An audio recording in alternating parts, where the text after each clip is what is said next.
I really listened to EDM was Z. Mm-hmm. Z and I, we first listened to it, and I went to Colorado, and his mom actually showed us it. Ultra was going on, and she had Sirius XM, and she was listening to that. She's like, "You guys have to like listen to Ultra this." radio. Yeah, exactly.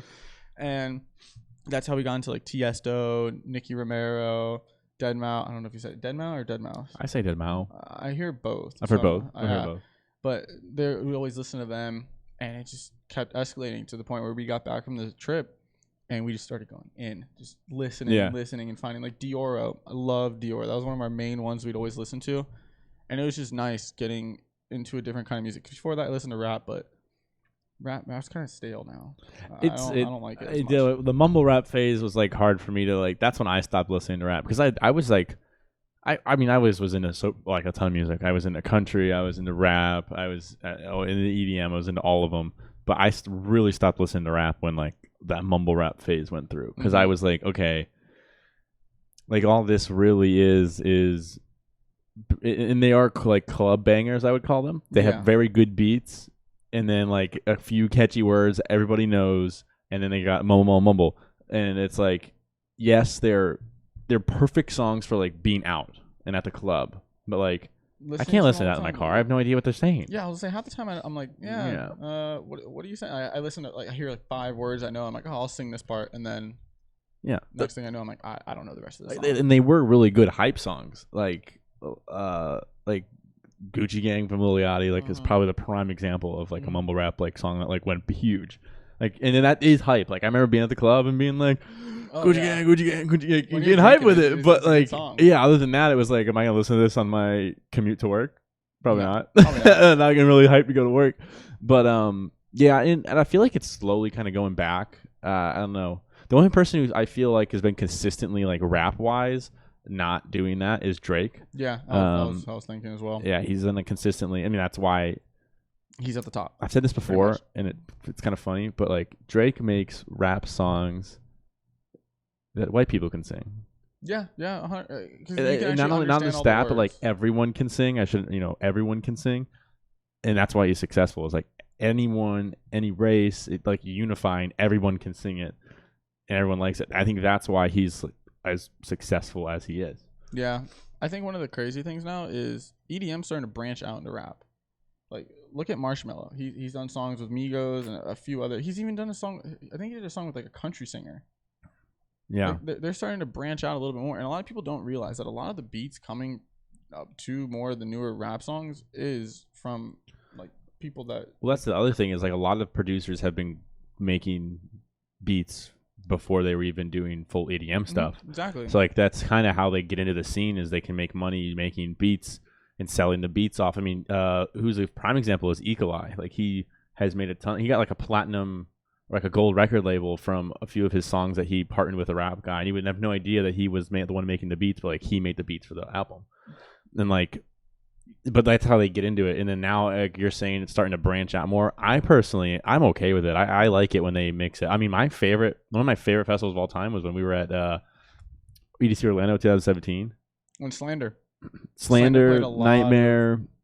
All of them were. I mean, they were playing, Cardi B, Drake, 21 Savage, Lil Uzi, and they were mixing it with harder stuff. And I like that. I love that style of. It stopped in like 2018. Yeah, no, it really did. I love those sets. Anymore. No one does. I've heard him play rap.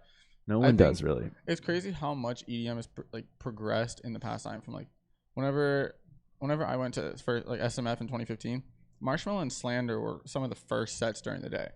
And now look at him. Slander has his own tour, and he's doing all this crazy stuff. He's closing a bunch of stuff. Like same with Marshmello. Marshmello, you don't even see him until like the bigger fests. But yeah, it's exploded in the last 3 years. I mean, there's no doubt about it. Like it just, I mean, because think about the idea of a dubstep only festival was absurd 4 years ago. And now we have. And Lost Lands 2017 was the first year, Forbidden, and it was successful. Even. Forbidden, right? And then they're popping up more and more. I mean, Base Canyon, Lost Lands, Forbidden, and it's a matter of time before they have one in California. There's one in, they're gonna one in Texas. They're going to open up in the bigger states. There's no doubt about it. But yeah, just unheard of. I mean, and that's the thing is like we have to acknowledge is like before when EDM wasn't as big and it was catching on, they had to incorporate the rap. Not a lot of people were into it because as much. especially at festivals that were a blend of music. How do you get someone to your set? You play a song they know, and they're walking by and they hear fucking Drake, and then they go to the set, and the next thing you know, you mix it with your music, and they're like, oh shit, I actually like this, and that's how you get the crowd bigger and bigger.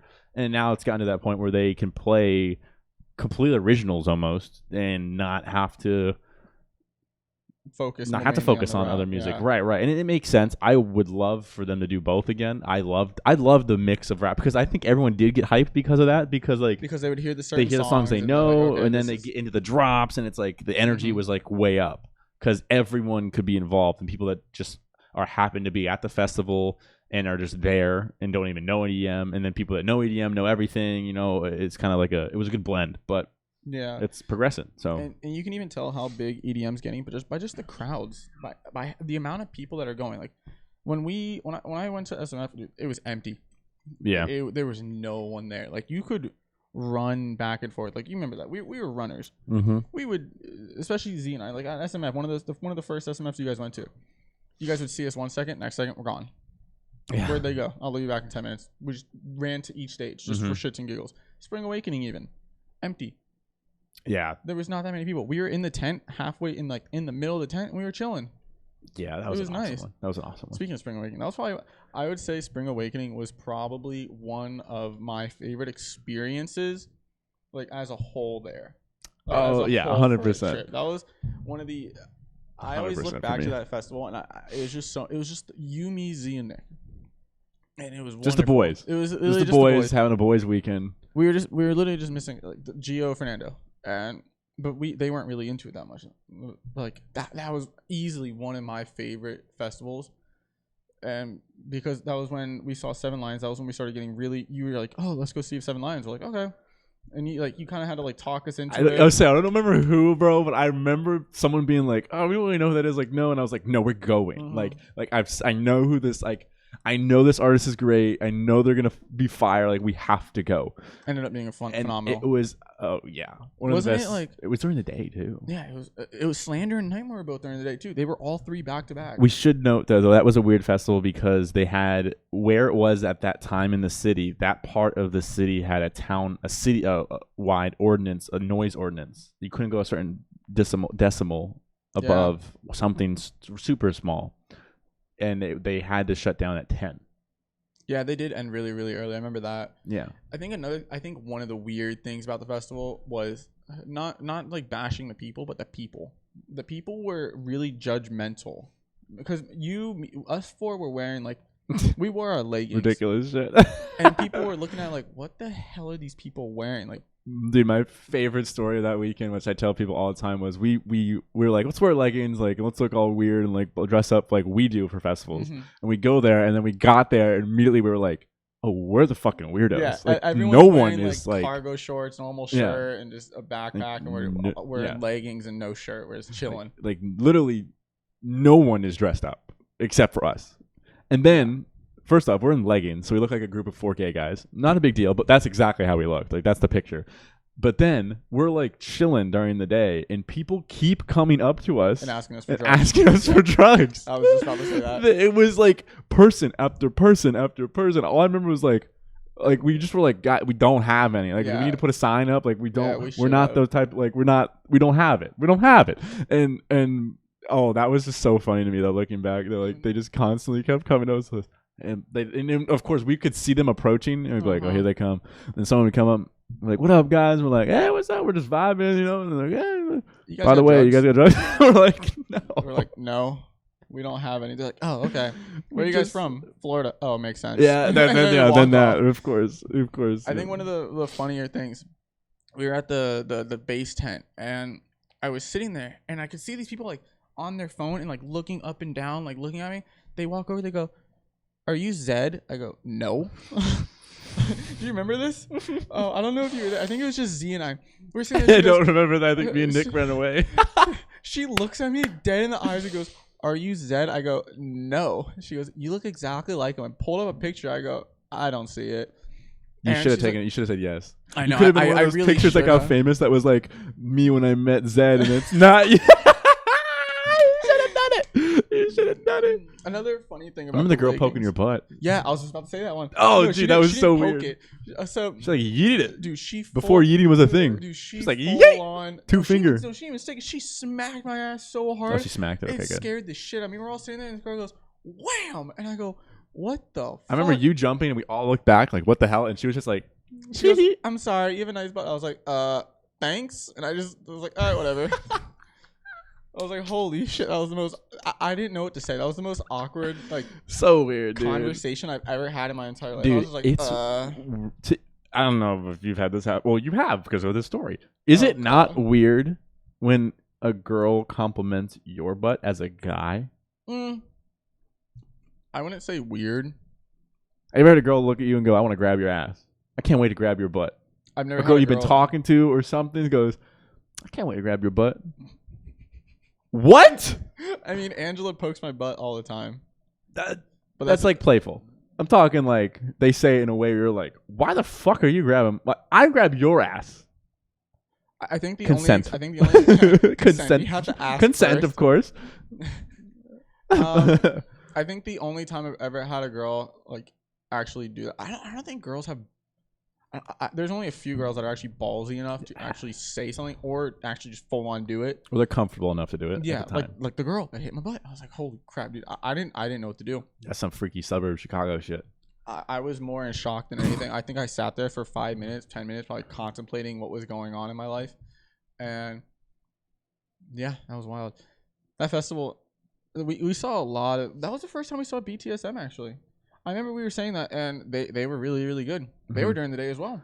Good during the day, and then I remember about 5 months later they were playing at Frequency Burst in Orlando, and I didn't go, but you guys went, and like I remember texting like Olivia and someone else. We were I was planning on going, and something happened because I wasn't at Orlando. I wasn't able to go, but I remember like saying like, "Oh, I can't wait to see BTSM." And someone was like, "Oh, they're trash," and then someone else said afterwards like, "Oh, they didn't play a good set." And then we saw them again at Lost Lands. No, and then Lost Lands came, and I remember saying, like, I want to go see BTSM. And I remember Olivia saying, like, they were trash at Frequency Burst. Like, we're not going to see them. And I was like, I'm going to go see them. Fucking threw I down. don't remember who was during that. I don't remember either. I don't remember who was doing that. But I know not everybody went because I went for half the set. Yeah, I don't know if I It was was one of those ones I ran away. Hmm.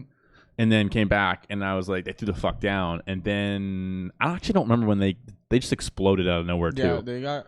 I think they just have a really really unique sound. I guess It's so they have a unique sound, and then there's also just so weird that it's like very dark and satanic-ish, and it's like three white guys. Yeah, and whenever you see their videos, they're goofy as hell. Like I follow them on Twitter, and Julian. they post. Yeah, Julian. He's so They funny. post some funny things, and I'm like, huh. You would never expect their music, but I think that's half the thing. You wouldn't expect half the music from some of the people. That's very true. That's Like- very true. Well, like, I think mean, of Excision. Would you expect Excision to make that music? Jeff. he's such a chill guy. Yes. We have a friend. I have a friend who.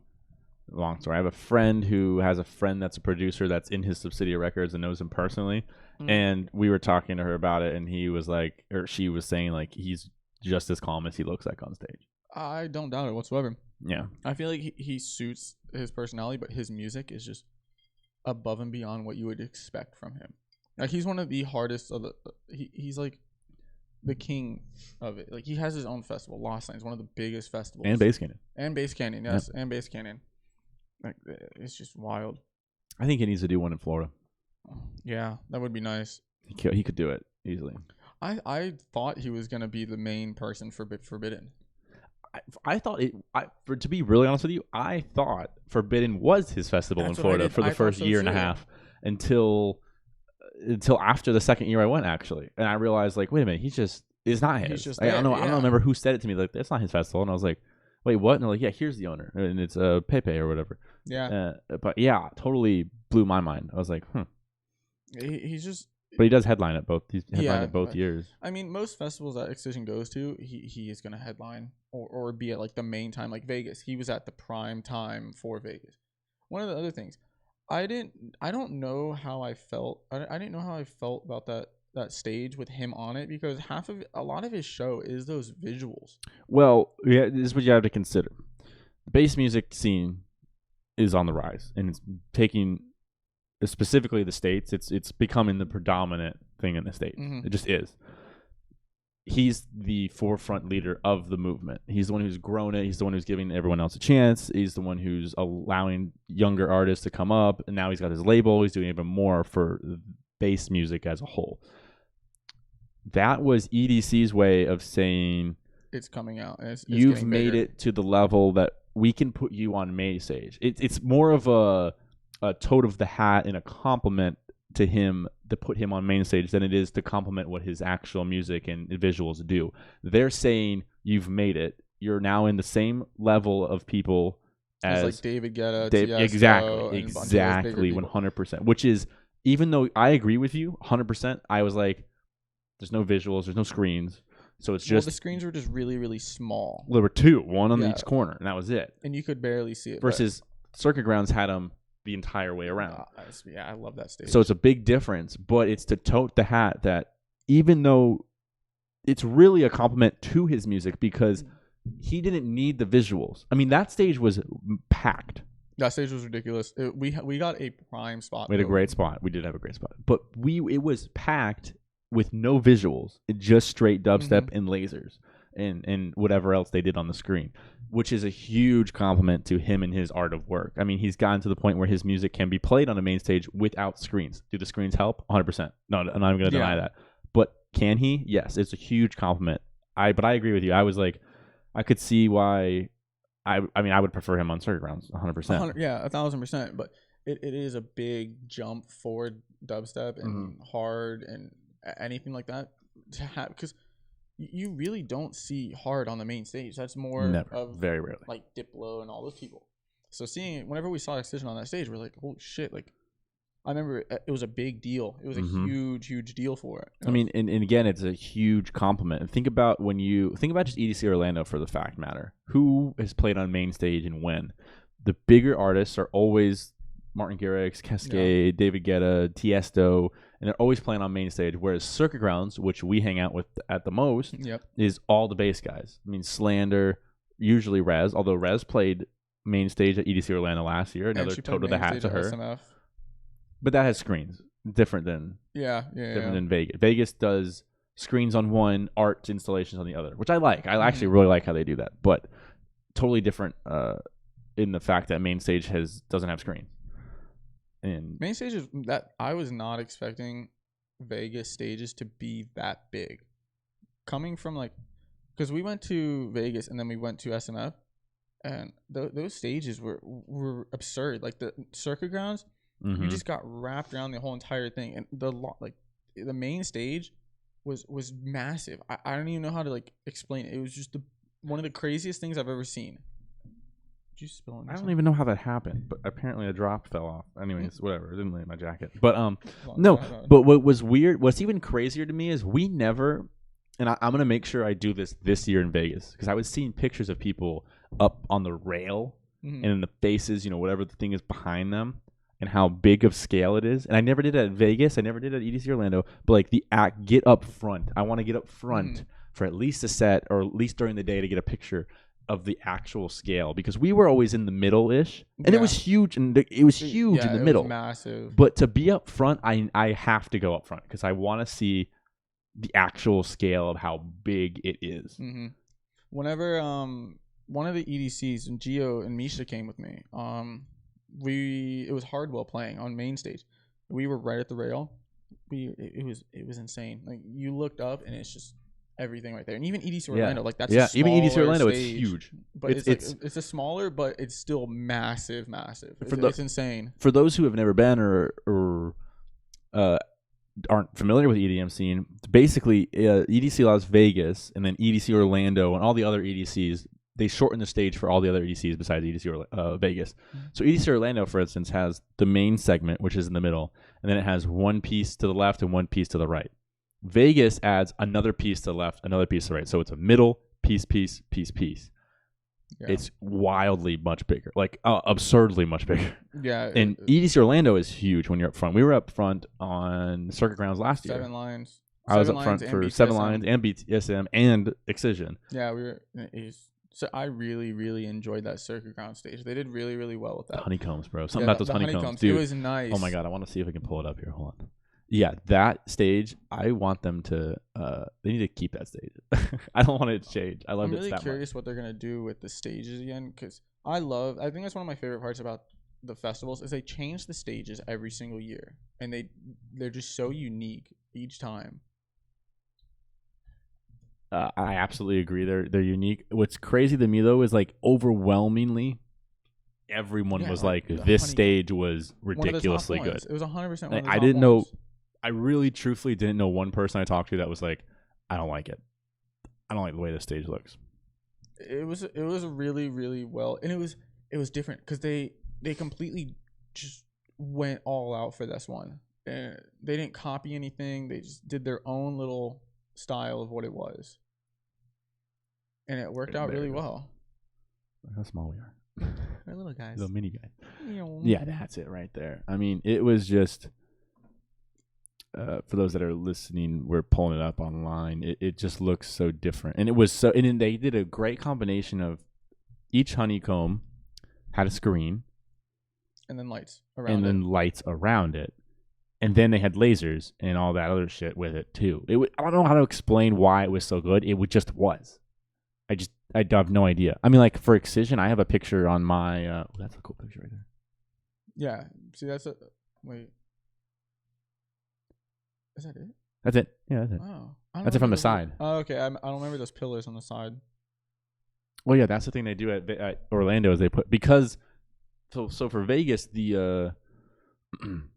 for Vegas you're wrapped around, right? Mm-hmm. Circuit rounds you're wrapped around the whole way. At EDC Orlando they can't do that, so they put pillars. They did it each year, 17, 18, and 19. I'm gonna have to pay attention this time. Yeah, so 17. Remember the towers? Yeah, 3 towers, right? 1, 2, 3, which that was cool too, to be honest. Then they had 2 towers on the side, and 2 towers again. And then the other one was I didn't like 2018, if I'm honest. See, it pulls it up. That's 17. This was 18 right here. Yeah. This one was okay. I wasn't as impressed. 17.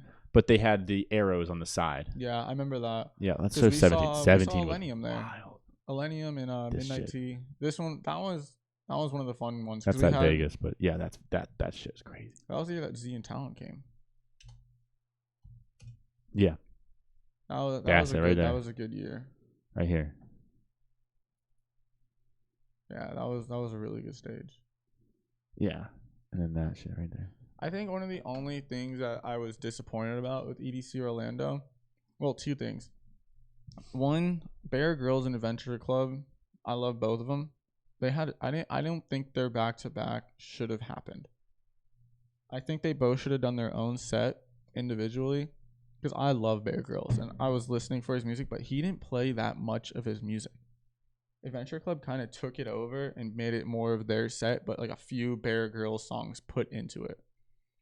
But like I love Bear Grylls. Like, that is my person. I will go to any show if I can, but I just don't think that they should have done a back-to-back at all because it was just Adventure Club taking over. But don't get me wrong, Adventure Club's really, really good. Another thing was how they separated the music. They kind of put it in like 3 different days. Like they did the first 2 days more of hard, and then the 3rd day was straight house. Like it was all house. Don't get me wrong, I like house, but we had 7 Lions, so that was a little bit of like a separation in there. Don't get me wrong, I love house, but after a while, I'm just like, there's only so much you can. It's just so much I can keep going to. I'm just like, okay, I'm a little tired. Oh god! Oh, here we go. Day 3. And Alice in Wonderland was that day too.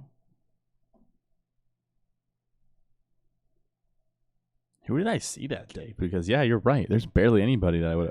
I remember seeing Waxman. We missed Zoo. We saw Nitty Gritty. I remember that was one of the first ones we saw. We saw Diplo, a little bit of Alice in Wonderland. We saw some Chris Lake. Well, the worst part was they put 7 Lions and RL Grime on the same day. Yeah. I honestly think I showed up late to this day because I wasn't super. I remember seeing the beginning It was either Fisher or I thought Chris Lake was this day. Yeah. I saw the end of Chris Lake. And I saw 7 Lions, and that's really all It was a good day, but I wish they would have threw a little bit more heart in there. This day. Day 2. Day 2 was phenomenal. I loved Day 2. day Was 2. the shit. Fucking, it went, It went BTSM, Sudden Death, and then Excision. Or Blunts and Blondes. Blunts and Blondes was in there. Oh. What is this?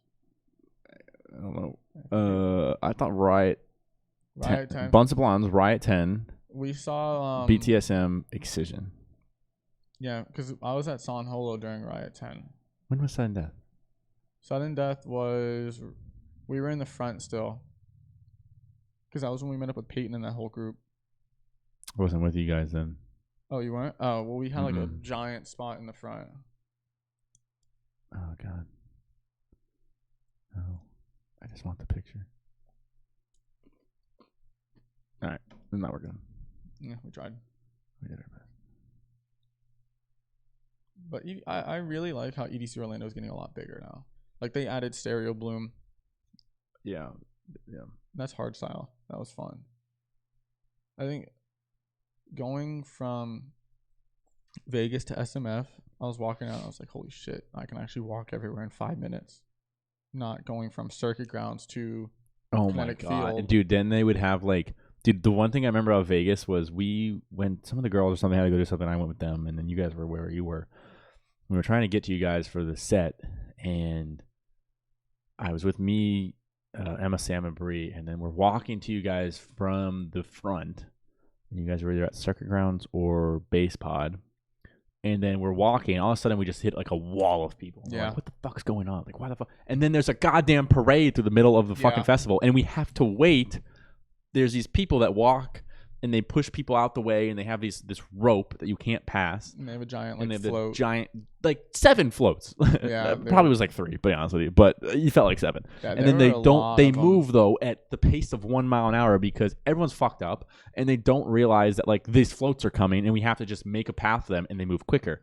Everyone's like trying to go around, like literally like the path that's moving through the crowd, and the crowd's trying to go around it. And if everyone just said stopped and just went around the back, it would have just kept moving. But like no one can figure that out. Like I mean, we didn't even figure it out until it was like the end.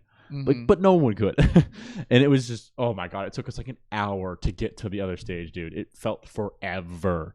Like I have no doubt in my mind it took us 45 minutes to get to that stage. I have no doubt. It takes forever. I remember the first day at the beginning, you, Sam, and all the girls went to go get food. And then Nick and I started wandering off, and we got lost for like 45 minutes, and we couldn't find you guys. And then we finally found Delaney, and then we ran into you guys right after. But we were gone. We went to Base Pod, took pictures, wandered around, and we're gone. And we couldn't find you. And then the same thing happened with Gio and I. We were going somewhere, and I didn't have my phone at all. I gave Nick my phone. I just gave it to him because I have a little baby pocket in my Camelback. Like I can fit like my debit card, my ID, and that's it. I'm like, all right, cool. And so I gave Nick. Gio didn't have his phone, and we lost all of you for 2 hours. Gio and I were just going. We're just like, we don't know what to do. So we just said, fuck it. And then we found you guys. Yeah. We lost Gio multiple times. That's the advice though for Vegas is like, it's so big that you just gotta, you can figure a meetup spot and then like have like set, the best idea would be to have set times you meet up.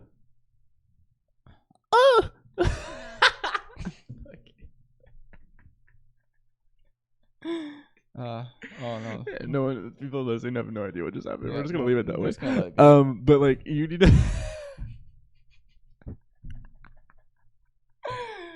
Oh my God! Wait, let's get our first cheers in. Ready? I'll put the boom mic on. They can hear it. There you go. I wonder if they heard it. They probably did.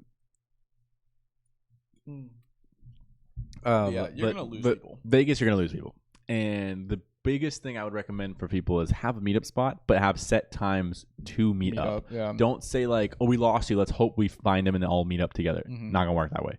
You need to have like a set time, like after this set at 11:30, we're gonna all meet here.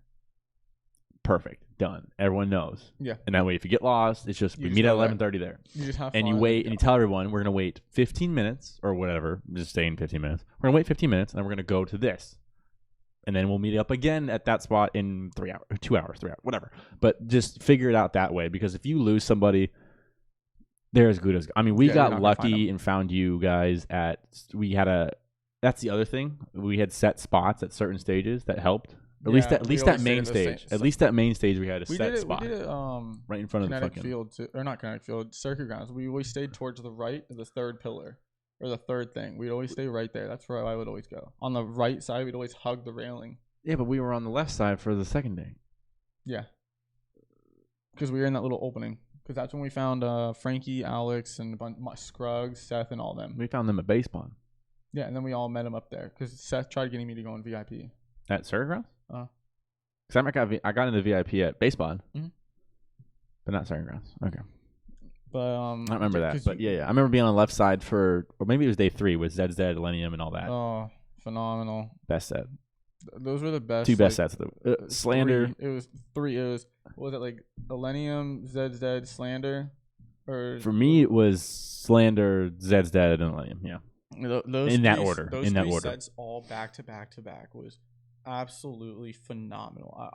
That was probably one of my best moments, like my happiest moments in life. That was ridiculous. But one of the hard things about finding people is you have no service. Oh no, none. Not with 400,000 people there. It takes like 20, 30 minutes to send a normal text message, not an iMessage, a normal text message. And then by the time they get it and send you another one, you're gone. Timestamp. Yeah. Timestamp that shit. You have to. That was a game changer. I never thought about that. Nick, I don't know who came up with it, but Nick was the one who told me about it.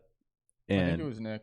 It had to be. Nick's always the logical one. It was like legit perfect. It was like I was like, that's a genius idea. And he was like, yeah, just send a text and timestamp it. So you're like, let's meet up at the Ferris wheel at 10:30, sending this to you at 9. Yeah. And you just put in parentheses 9, and people know immediately like this text was somewhat sent at 9 p.m. I got it 45 minutes later. Yep. It's okay. I know where to go at 10:30. It's like perfect. And it was. But that was perfect. Whoever came up with that, again, Nick told me, so I was like, I'll do it. I do it now for everything. I do it now, even like when I'm. It's the smartest way to do it. I even do it sometimes when I'm out right now, to people. If I don't like think my text sent when I'm at the club, I'm like, 11:30. I'm at the bar, but the left corner. Yeah, I love how we explain stuff. It's just we try to explain it as precise as possible, but it never turns out well.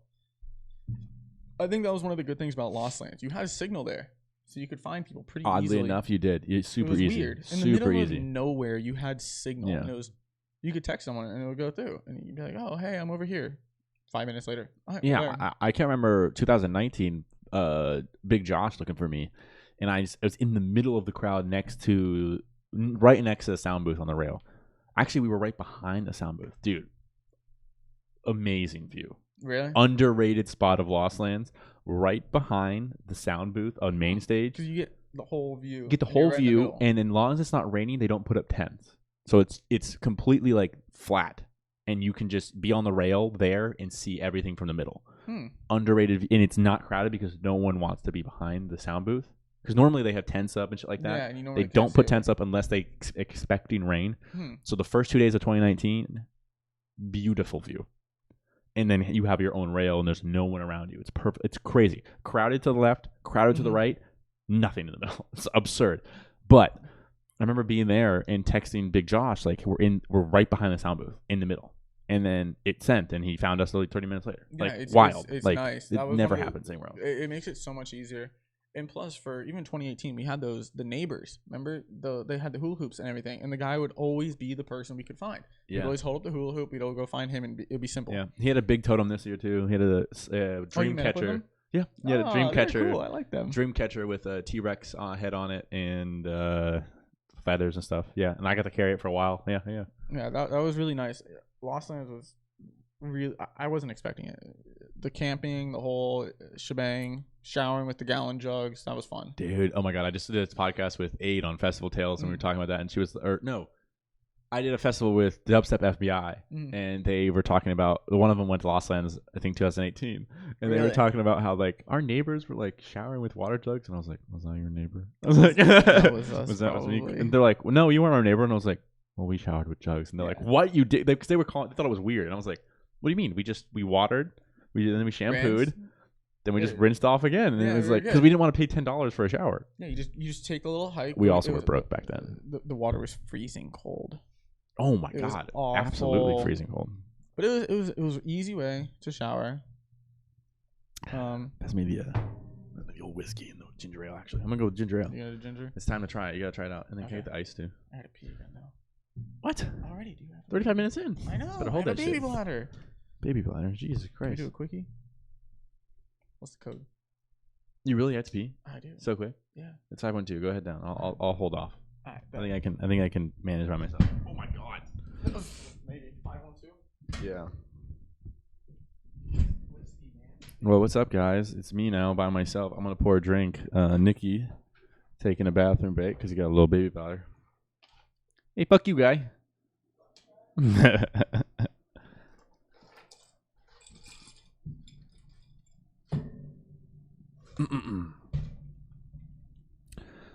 This is a one-man show. I don't have a Jamie or something from Joe Rogan to talk to, so you guys just get to talk to me by myself. But yeah, we're talking about festivals for right now.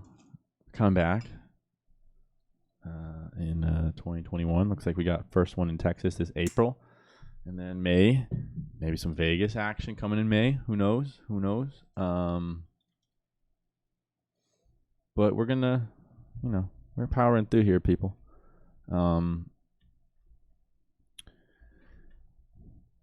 Whew. For those of you who listen, you should definitely check out the old Instagram and stuff like that, and make sure to shoot me a message on what you think about the show, and if I should change anything, do anything different, have some different guests on. You can recommend guests. I'm totally up for recommendations. Love having different people on. But other than that, yeah. I mean, festival seasons are coming up, so I'll be posting more festival content. I have like none to do at the moment because of COVID, but we'll get that shit moving. He's also he's back. Look at that. That's quick. What? I tried hurrying. I didn't even surprised you were that quick. I would have taken longer. I always put it on wrong. Today's April Fool's. He's back, everybody. We're back. April Fool's. Did anyone do anything to you? No, actually, I worked all day, so no one really. Honestly, I kind of forgot it was April Fool's Day half the time. That's the day to fuck with somebody because they're working and they don't realize it. I know. Did you even realize it? I didn't realize it until I got fucking pranked. You got pranked today? Oh. What happened? Oh, big time. Oh, big time. I was rethinking my life.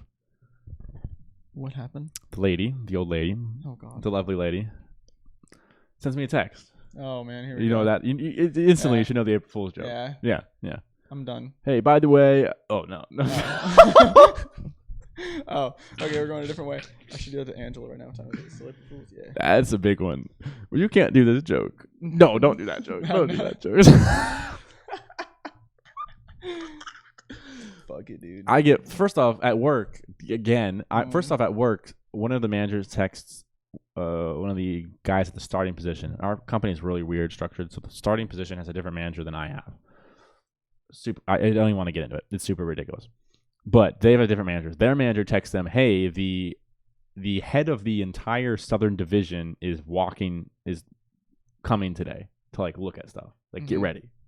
And I'm like, that's so weird. Like, our manager hasn't texted us at all. And then, of course, he's like, April Fool's, blah, blah. Should have been my first mental note in my head that, like, today's April Fool's. Yeah. Someone might try to fuck with you today. The old lady texts me at 3:20 as I'm about to get off work. Oh, God. And is like, hey, just want to let you know,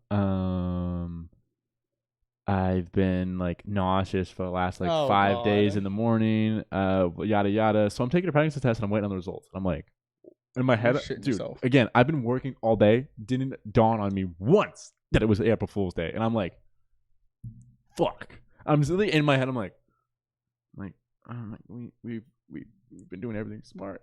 Is it safe? And I'm gonna have a kid. And then, dude, and I'm jumping to conclusions. I'm like, fuck. I can't have a kid right now. I can't. Like, and then first off, so then I was like, all right, that's whatever. Like, call me. Like, let's wait on the results together. We'll figure it out. We'll just wait on the results. We'll FaceTime. We'll chill, and then you'll tell me the results. It's fine. And then that way, I'm not like waiting to hear a text from you, like positive, like, you know, positive. So I call her, doesn't answer. So I'm like, so I call her again, doesn't answer. So I'm like, what the fuck? So then I FaceTime her, doesn't answer again. And I'm like, what the fuck is going on? So in my head, immediately, I'm like, it's happening. She's telling her friends before, because she's like, what am I supposed to do? Am I supposed to tell them? Blah blah blah. I'm fucking having a kid. So I'm like, and then I'm sitting there in my car, like, I gotta do. I'm like immediately like jump into like dad mode, where I'm like, I gotta fucking start like doing this. Then I shoot her a text. I'm like, just call me when you get a chance. Like, I'm tired of like not knowing. So fucking try the ginger ale. Oh, okay. Try mine. Let's go try yours. I don't want to pour a full one and not like it. I'm not a fan. I haven't had a ginger ale in a whiskey in a while, but from what I remember, it was really good.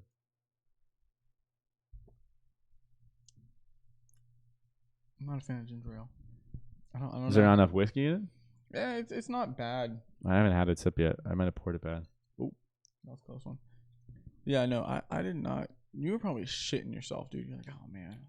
I don't even taste the whiskey. I'll just say it's more ginger ale than anything. Yeah, but I poured. Not mine. Damn, that's a solid amount. I'm telling you, it's a good mix.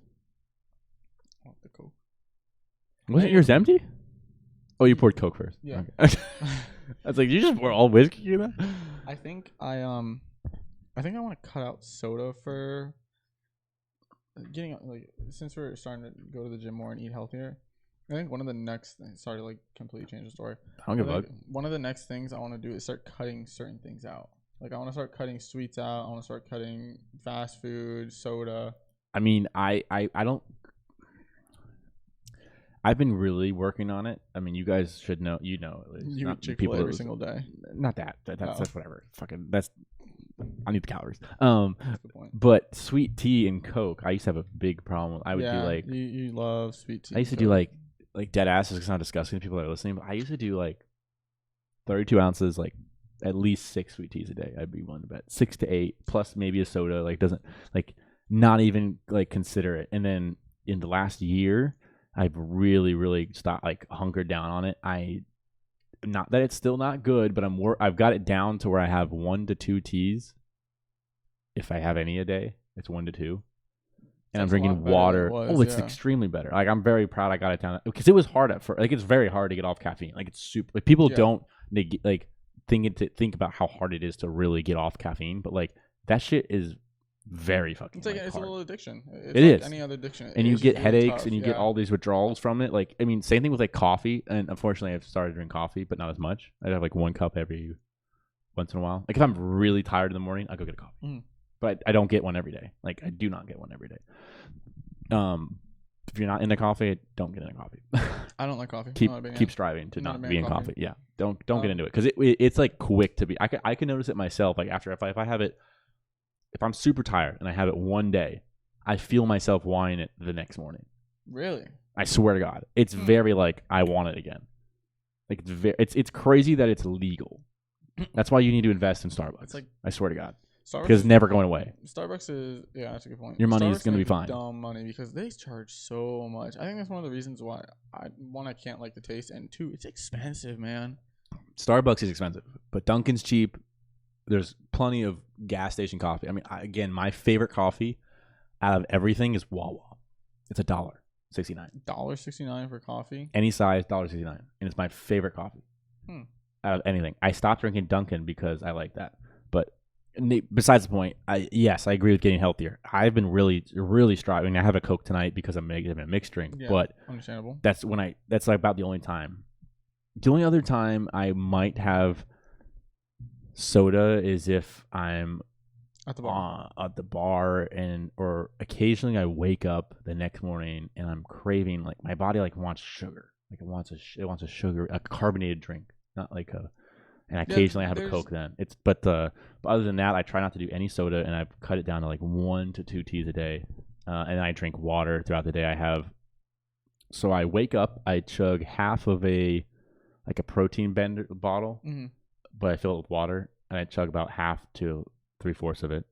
Then I fill it up, and I drink a whole one on the way to work. And then throughout work, I have a 58-ounce bottle of water.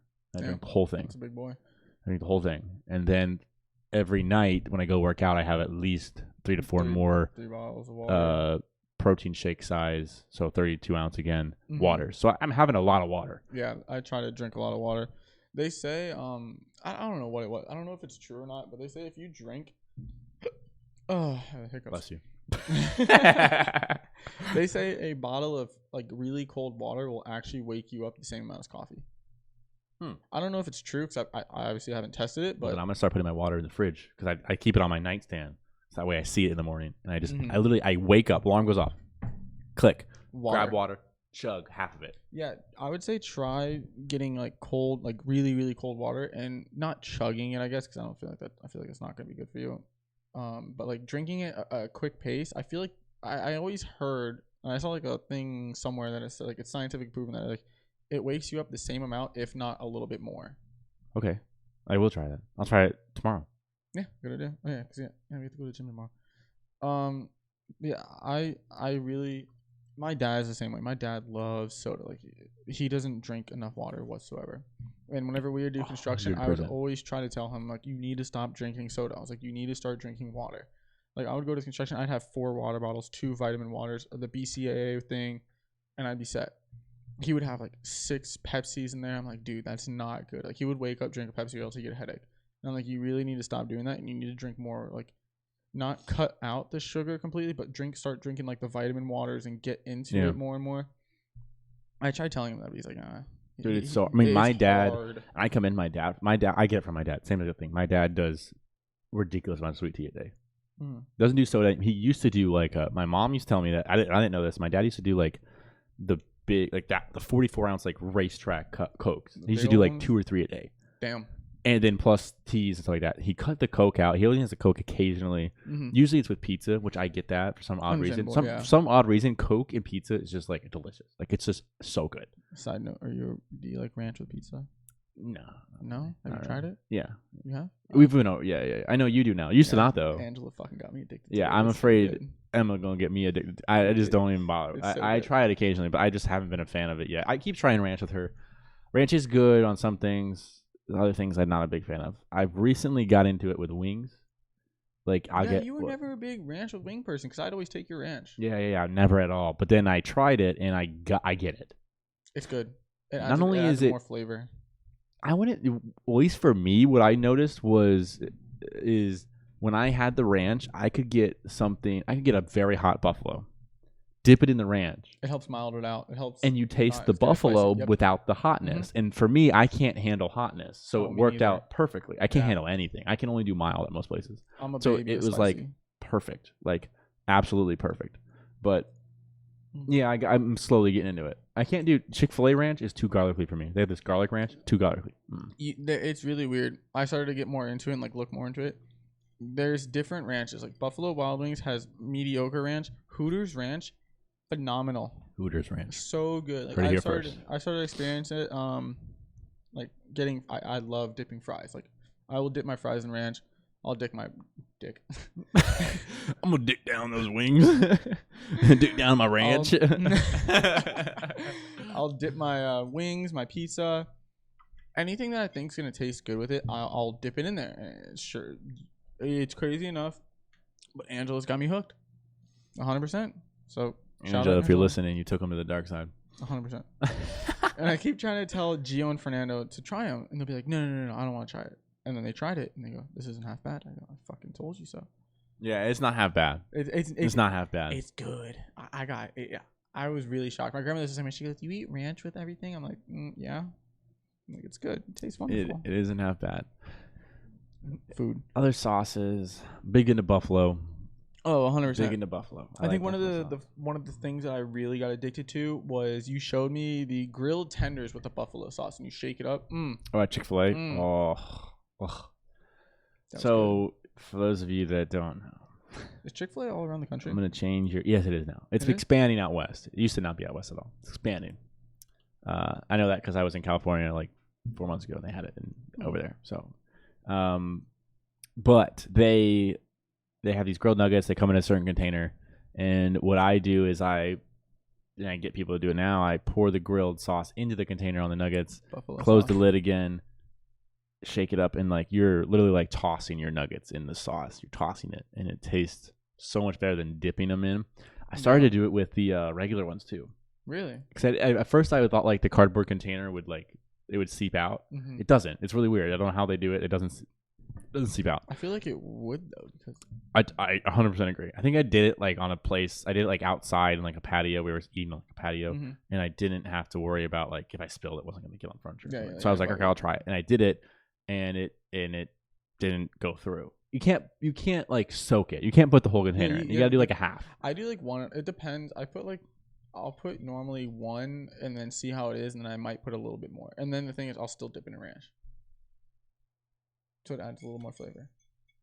I won't do that because again, I don't like the garlic ranch. I don't like the garlic ranch. I always taste more garlic. I haven't had it in a good while. I might have to try it tomorrow. I might have to try it and see how it is. Yeah, I taste more garlic always, so I can't. It's too garlicky. I don't know how to explain that other than that, but it's too garlicky for me. Yeah, ranches are all different. We'll get ranch for like salads and stuff, and you can taste a difference in all of them. Like same with like Winghouse. Winghouse, shittiest ranch ever. Hate it. Despise it. Hooters Ranch. I'm not a fan of Winghouse at all. Me neither. I don't think their wings are good. I don't think their boneless wings are good. They have a good deal, but like I've never been a fan. No, they give you little poots of fucking poots. Little poots. What do you use poots for? Everything? Like anything small? Like small. Yeah, it's like a little poot. Okay, because yeah. We just did we built that cabinet, and you were like, look at the little poots, and I was like, poot. What? I guess I say poot for like little poot. Small thing. Like little poot of ice. Yeah, that guy got a little poot. Yeah, exactly. Wait, poop? No, poot. Oh, poot. Okay, yeah, like a little poot. Got a little poot dick. A poot dick. So okay, yeah, it would take the word a little. A little. It takes the place of the word little. Okay. Yeah, but you use it in a different way. Hey, yo, Gio, you got a poot dick. You heard that, buddy? I don't think it works that way. No? It's taking it back. I'm sorry. I don't. I thought that's how you were using it. How do you like, use it? Like the wing, like it's a small wing, like that's a little poot. You just used it for the word small. No, so it's small. It's hard to say like, Gio, you got a poot dick. Like I don't think that works too well. Small dick. No, it doesn't work that way though. It sounds like off. You're better off saying like little. It sounds like off. It sounds off whenever you say like you have a poot dick. Doesn't that sound weird? Angela hates when I say poot. I can understand. It sounds like poop. Yeah, but you had the T. I understand. Is it actually spelled P-O-O-T? Yeah. I thought actually, I don't know how it was P-O-U-T.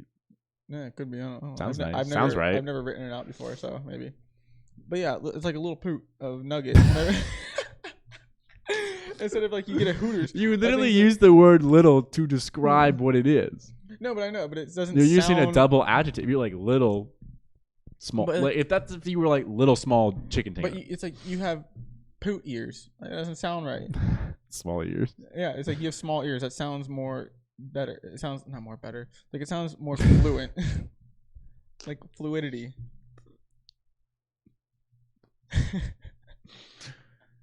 People are gonna listen to this and be like, "What the fuck is a poot?" Well, yeah, exactly. I want to know what it is because we said it and it made me laugh. And then you used it for you used it for the piece we were putting together, and I was like, "That's funny to call it a poot." And then now, but you can't call like you have a little poot dick or you have a poot dick. So you're just calling things that are small that are unordinary.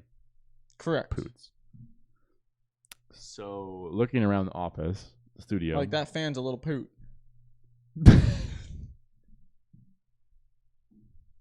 Like, does that make sense? How that goes? Oh, it's plugged in. This fan is a little poot. Is little.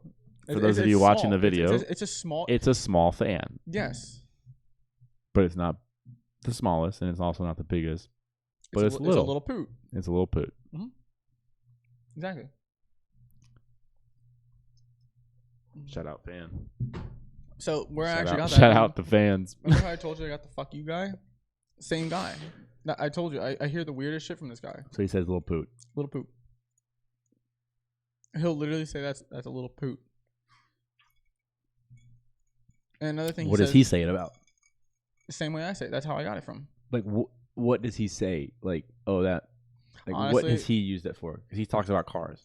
No, this guy's not the cars guy. Okay. This guy's. Yeah. Sorry. Yeah. The video game guy. He uses it in references like I can't really say it. It's kind of bad. Like one of the things one of the games they play is Minecraft a lot. Okay. And they'll put like a milk bucket on something and it'll like drizzle down. He goes, "That's a little poo to come." See, and that phrasing. Does it make sense? Where like it goes no, but I just won't use it as the way I said it. I get what you're saying. You're attaching it to the word little. Yes, yeah. It's to complement the word little. Yeah. So and it takes the place of the actual object. Yes, for instance, correct, you could say that's a little fan, but you're calling it a little poot. Yes, exactly. Thank you. That's a good way. So you would say you have a little poot. But it's kind of hard because you don't know what you're describing in that sense. So you're better whatever you're calling little. Yeah, so you could do it that way. So yeah, instead of saying like you have a that little poot this shelf behind me is a little poot. Compared to the other ones. It's exactly. A little poot. Okay, yeah, exactly. I get it now. We just uncovered what poot means. Yes. Poot. If this becomes like slang. Word. Oh, it's definitely. I'm using it all the time now. I use it, and then the same with the "fuck you" guy. Yeah. That's one of my things to go to, and then you got like all done. I was like, yeah. You're like, what do you think? So good. I love starting out. What do I say?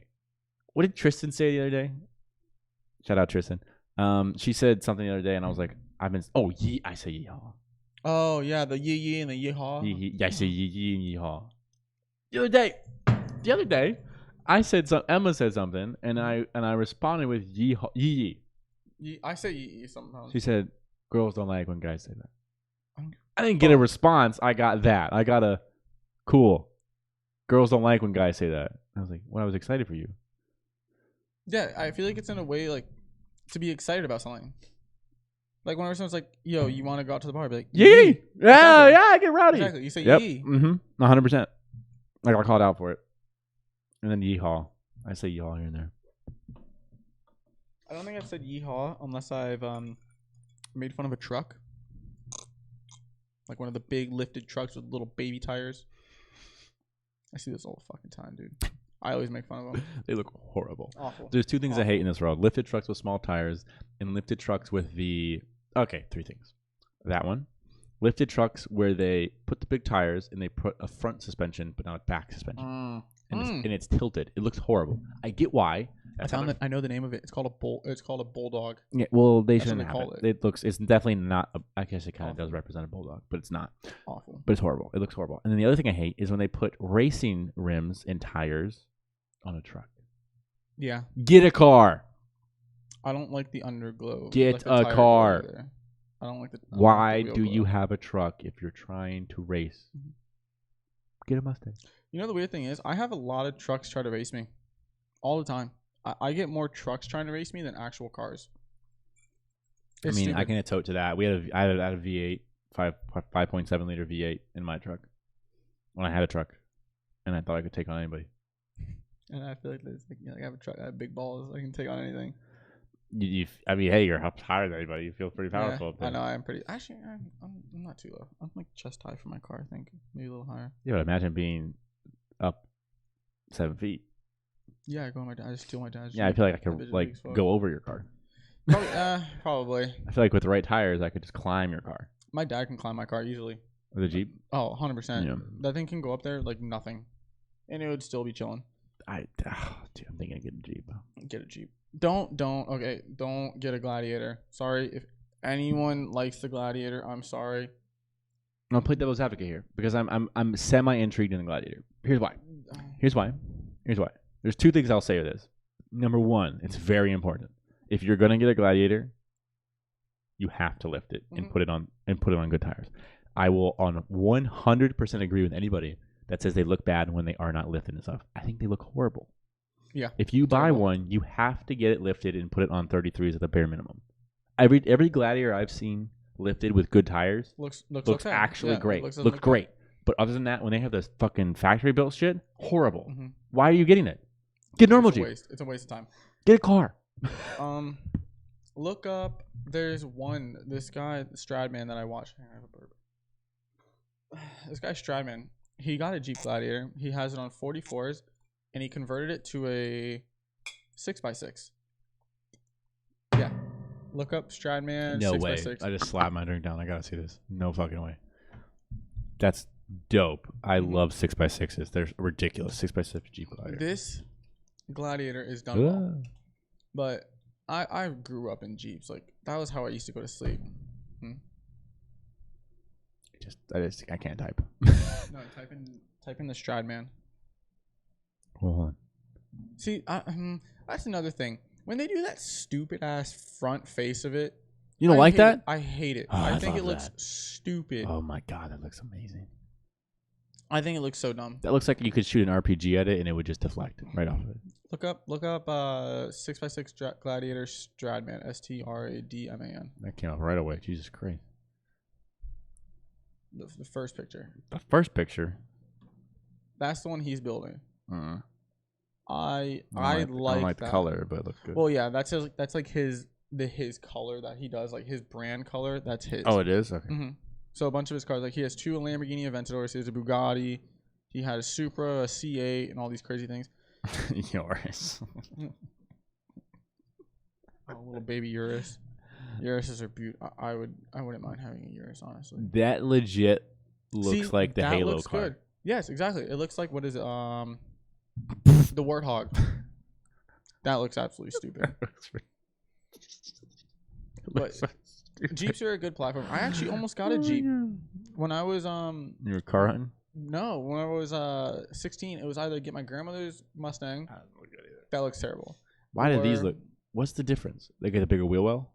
Oh, the bigger tires, the bigger wheels. Like that looks. It looks awful. It's not done well. It's not done well. Just look at the fender. It's like bent. It doesn't look like it doesn't look stock. It doesn't look like. Oh yeah. It looks horrible. You can. Yeah, tell you gotta fill this gap here. It doesn't look good. But yeah, my dad was See, that sexy. Looks good. That looks like it came stock. For those of you who are listening, you should just watch the YouTube clip and see this because this looks sexy. Oh, beautiful. See? Yeah, I'd get that. But the stock I'd get that in a heartbeat. My I think I have a new dream car. They're fucking expensive. I don't care. I'll go into debt for this. When I was 16, my choices were get the old Mustang or get a Jeep. My dad was leaning towards a Jeep because obviously he loves Jeep. Like, we go out camping. He's like, we can build it up, do whatever. I was like, I don't know. Didn't decide. Yeah. So my grandmother got the 2014 Mustang. I got the 2000, and I kept it. Sooner or later, I will get a Jeep. I love them to death. I grew up in them, going out to Virginia, going out to all these places. I love Jeeps. They're one of the most versatile, but a lot of people say they're not safe. Crazy enough. I know some older people don't like them because you do feel like every bump, like as good as they are, like they're made for rugged terrain. You feel everything. Like, my dad has a horrible back, had back surgery, all that stuff. He had a Jeep for literally a dead ass, not even kidding, 6 months. He got the Jeep Wrangler, and then it was just like he just couldn't do it because he felt every bump. It hurt him so much, and he was like, "Why do you?" And he doesn't get it because obviously he has a bad back. He's like, "Why do people get this thing?" Like, what? And I was like, "Well, it's made for more than just driving on the road." Yeah, you're meant to go. And that's what I like about it, is that the versatility of it. You can do so much with them. Now, I'm a big truck guy. Yes. I used to have a truck. I don't anymore. I want one again. You kind of. That's my appeal to the Gladiator. Yeah. Because I really want a Jeep, but I also still really want a truck again. And it's that best of both worlds scenario. But again, if I do it, I have to get it lifted. I cannot get it lifted. The stock ones look, I see them all the time. I'm like, the stock ones look horrible. Let's see if we can pull up a stock one. But having the Jeep, like my dad's Jeep, it's fully built. Like, racing seats, the whole roll cage, the 5-point harness, the suspension that we go. Do you know where the pipeline is in Ocala? No, not familiar. So it's like a bunch of trails, and it's like washed out trails. We're going 70 miles an hour just going, and you just don't even feel it. You just feel like you're floating. It's the nicest thing ever. See, it looks terrible. It looks horrible. Looks awful. It looks horrible. Sorry to anyone that likes gladiators, but I mean, nothing against the gladiators themselves. even when they have the doors off, they look stupid. Here we go. Yeah, it just. It's not. It's not. Like, this is a Jeep Gladiator not lifted. Now let's look at a Jeep Gladiator lifted. Let's go on 37s. 37s is a. 37s is a good tire because it's not too big. 35s, 37s are the perfect fit for a Jeep. You go anything above that, it's going to be a little more sketchy to drive. Look at that. That's beautiful. Yeah, see, 37s is a good fit. That's what my dad has. He has 37s on it, and it fits nice. Look at that. That looks good. That looks decent. That looks really good. But my years I have to get it on 37. My years are 2000, the TJs. The TJs are some of the nicer ones, and they're so easy to work on. Like, we took out the motor and we took out the motor, took it all apart, put it back together, put it all back in about 6 hours. They're so easy to work on. One of the nice things about working on the Jeep compared to the car, you can work on it without having to lift the vehicle up in the air. That is nice. So, like, whenever we do it, we can just crawl underneath it, do what we need to do. But that is also because it's on 37s, correct? And it's lifted a lot. Like, it's probably like 7 feet in the air, probably. Like, the top's probably like 7 feet. But he also beats the shit out of that thing. Like, we've taken it into water where the water's up past the door, and we just go through it. That's one of my favorite. I love mudding. Yeah. Mudding. We don't go enough. No. We don't. We went. We did. We got a while ago. We got. We did. Why we went that night. This is just refresh the story. I had a GMC Sierra 1500 with no off-road tires and two-wheel drive. Uh-huh. I had all-terrain tires, but not off-road, which this isn't the same. Absolutely horrible. It was fun. We did it. What's funny is we survived the majority of the night until the very end because we got lost, and we were going. Did you know what we were going through? Like, it was like marsh. It was a retention pond we were in. Like this huge ass retention pond that was connected to these mud trails. And that's how the only way we got back to the road. Dude, the funniest thing of my life was us following Josh, and then we see Josh go into the retention. Like, we didn't know it was retention pond. And we're going through it. And it's only water up to about the rim of the tire. It's not far. It wasn't deep at all. But we're going through it, and then Josh he's ahead of us, and we just see his truck stop. And we're like, what's going on? And he has mudding tires, and I remember first looking at you and going, "Oh, dude, if he's stuck, we're done. Like, we're done. 100%. Like, he's got an actual truck that's 4x4 with mud tires. I'm like, what if he's done?" And we see him stop, and he's not moving, and we're coming up, creeping behind him. And then we go to the side of him, and he's like, "My engine blew. Keep going." Oh yeah, I remember that. And I'm like, "Oh." Fuck. And I remember just us driving, and I remember we get to the end. All I remember is we see the end. We see the end. Road. We see the road, the pavement, the street lights. We see them, and we're in this goddamn pond. We didn't know it was a pond at the time. And we're going. All I remember is last minute, it was like we're maneuvering so we don't get stuck. We're like jig-jagging, and then all of a sudden it literally stops within 5 feet of reaching the bank. We were so close. So close. And then we're sitting there, we're going, Josh's engine blew. We're stuck in the middle of this pond. Now what? And we're the only two people out here. That's it. We're fucked. And then somehow, one way, I'm sure his engine didn't blow, but whatever happened with it, he got it to work again, and he towed us out. Mm-hmm. But, like, I remember thinking, like, we're stuck. Like, we're going to have to leave, and then wake up in the morning, and, like, come back and do it. People are going to wake up in the morning and see this truck, like, in the middle of a pond. And we're going to have to come in the morning and hope, like the neighbors aren't that pissed. I hope we get out of here. Some random person came and helped us. Actually, I remember that. Some random ass dude came and like was talking to us and like, "Oh, you guys need help?" We're like, "Eh." Our buddy's coming. Yeah. I kind of remember saying, I don't remember the conversation. I don't, but I remember we knew Josh was coming because he went the back way because he's like, "I can't get out this way. I have to go back." And we're like, "All right." We were stuck. That's fine. I miss mudding. We used to go like hardcore mudding to like this place called Richland and what's it called? Rancho. Oh, Rancho down in Zephyr Hills. Mm-hmm. We actually own property there now, so we have the gate key to get into because it's locked. If you can't make it through the first 500 feet, you're not gonna make it through. Like the first little puddle is you have to be on 35s or bigger to get in. And if you can't get in there, and there's a back forest part and there's a creek. And my dad would always make me walk through and I'll be like, I'll follow you.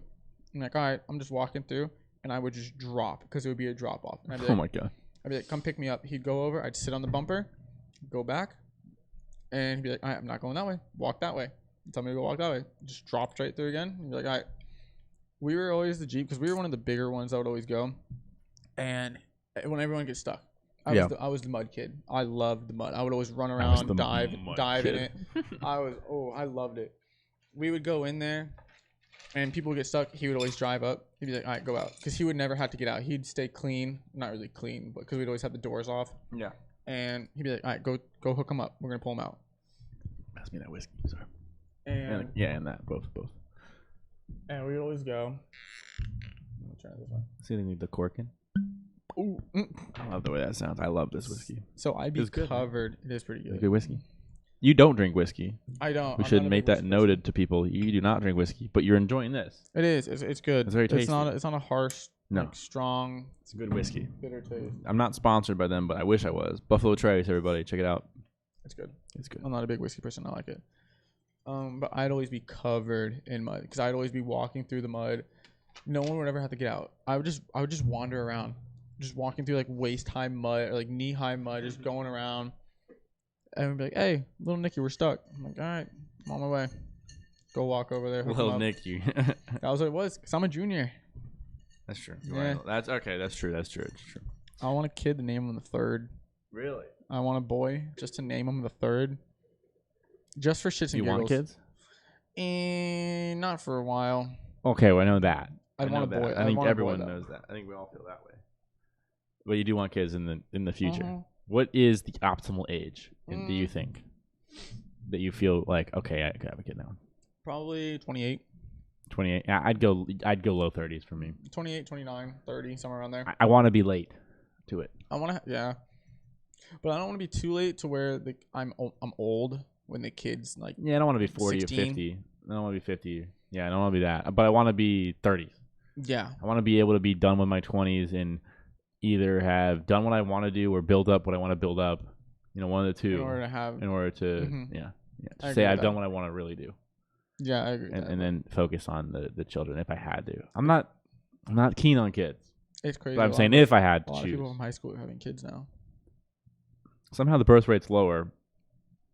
I don't believe that. You need a refill, by the way. I do. But I don't. Yeah. Yeah, I don't understand how the birth rate and stuff is lower, but yet I know at least 10 people with kids. You know?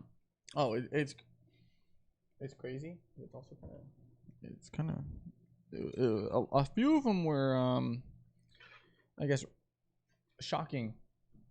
I know one exactly that you and I are both thinking of because we both know her. Yeah. I was gonna say, I was really not expecting that one. Not to name names, but yes, yeah. I mean, there's a few where you're like, I'm not surprised.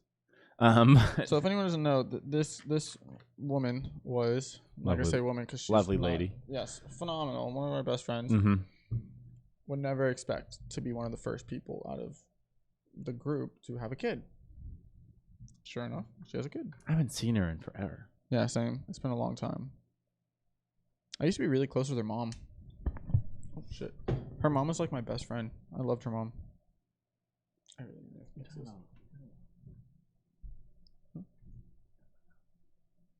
No, her too. No, her too. Who are you talking about? Yeah. That one was very unexpected. Yeah. Oh, 100%. 100%. No, but even the other one that you mentioned too, I was thinking her the whole time. But both were very unexpected. Yeah, they're both two of the sweetest girls. I love both of them to death. Haven't talked to them in a while. Cheers again. I ran out of ice. We ran out of ice? Mm-hmm. We ran out of ice. Okay. Two of the sweetest women ever. I love both of them to death. But I was just not expecting it whatsoever.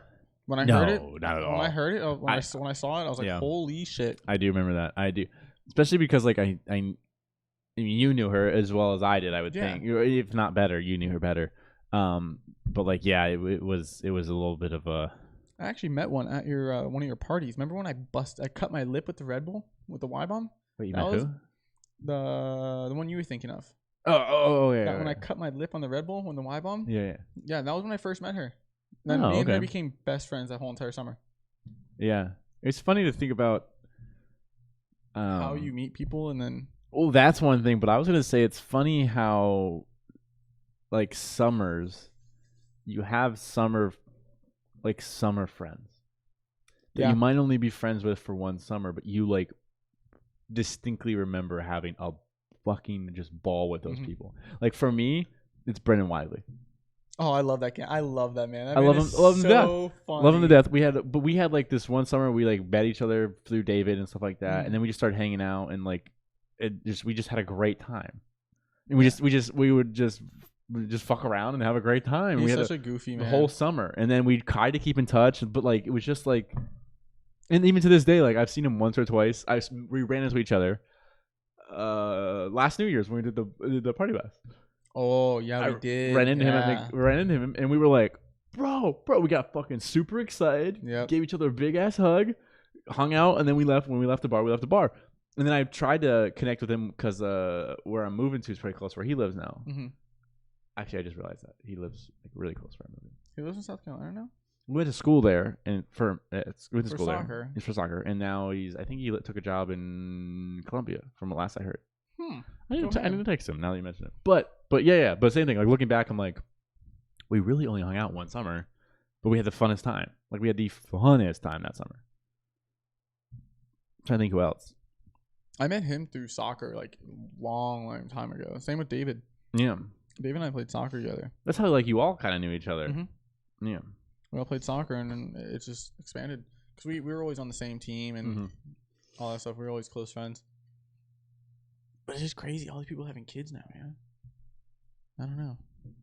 Go them though. It's awesome. I mean, to each his own. I mean, I can tell you a girl that I don't think you know that I know from family friend wise that had a kid. And I can just know from her family and stuff, again, being family friends, that I mean, that kid completely changed her life. And for the better, for starters. And she admits it, too. I mean, because she was someone who was off the rails, going crazy, partying a lot, and not really focusing in on school and trying to get ahead and stuff like that. Which, I mean, to each his own. Everyone goes through their own thing. But she came from a wealthy family, and they were expecting more of her. And she wasn't. She was a partier. And she wasn't fulfilling that need. And she was getting into trouble a lot, not just with her family, but with school and all this other stuff. So it was just like this spiral of like, you're just going, everyone, of course, when that happens, people think you're going downhill, right? Yeah. She has a kid, and of course, people are like, shocker, And wait, is this the one that lived on Enterprise?